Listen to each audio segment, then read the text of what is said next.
Hello, my name is AJ. I'm your HYPOXiX coach for today, and we have level 1.3 standing split. I love the level 3 breathography. We're adding in those 4-beat breath retentions. Remember to keep your abdomen loose on every single one of those breath retentions. We're going to begin with a yellow band around the pelvis to increase activity of the glutes and the hamstrings. If you're working with a HYPOXiX coach and they've suggested a different resistance for you or sets or reps, you want to make sure to follow that because that's there to optimize your program. Otherwise, this is a perfect starting place. So let's begin, and let's begin with the same foot forward so I can cue you through specifically. There's a lot of specifics here to optimize the exercise. So we have a 4-foot stride length, 2, 3, and a 4. Then interlace the fingers, non-dominant grip on top first. That's right index finger on top for me. I think same is true for most of us.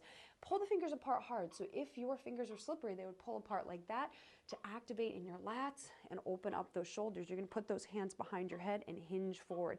Now put a hand on your low back for a second. Make sure when you hinge forward, there's no movement in the low back. It's coming from your left hip joint. Okay, so get those hands behind your head. HYPOXiX headstands is pressing back into your hands, but also lifting the head up off of the shoulders. So we're creating height in the spine the whole time as we do this isometric exercise, meaning we're not moving except for our breath. So I want you to find this and then hold it. That's what I love about level 1. So create height in the spine. Now, foot specificity. My front foot, I'm putting pressure under my big toe and my inner heel. That's important. My back foot, I'm on the 3rd toe. So find that, it's called pronation when you put the pressure on the big toe and the inner heel of the front foot. And then I'm going to use ground resistance to pull that left foot back toward my right. So if the floor was slippery, that foot would pull back like that. Let's test it out. So pronate that front foot, big toe, heel, and then pull that foot back, so much in the glute. Now I want you to make sure that when you pronate the front foot, that the knee doesn't go inside the foot like that, right? You want to keep that knee pointing a laser over the 3rd toe, even when you change up where the pressure is underneath the foot. So there it is, we're hinged forward. Now, ground resistance, pull it back, feel that glute, stare at your knee. It's a fixed point gaze. We work the visual field in every single HYPOXiX exercise to work the shape of the eyeballs, the muscles of the eyeballs, cognition, nervous system. And here it is, we're just staring at the knee the whole time. Also optimizing joint mechanics just to make sure that knee stays in the right position the whole time. Now use your ab ribbon as a guide as to how level your pelvis is, how stable it is. Don't let the right side of the ribbon fall lower than the left side. I want you to keep that ab ribbon parallel to the ground, using that back oblique, and maybe even a little tuck with the back side of the pelvis to stay in neutral with that pelvis. 80% of your body weight is on the front leg here. So let's practice.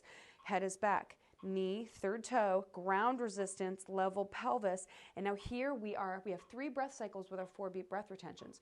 We're loosening our ab ribbon on the exhale, keeping it loose on the breath retention. If this is your first time doing the movement, I mainly want you to focus on that first principle of the breathography breath cycles.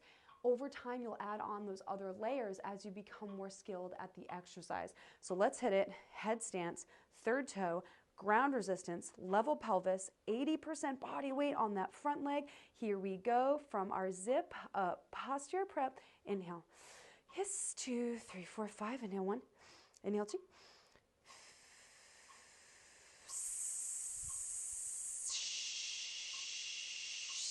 Loosen your ab ribbon. You're holding 4, 3, 2, 1. Feel the ribbon. Inhale. Inhale.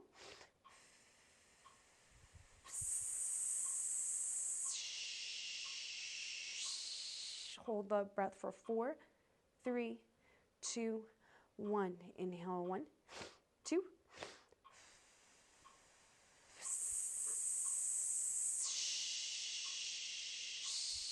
Hold your breath for 4, 3, 2, and a 1.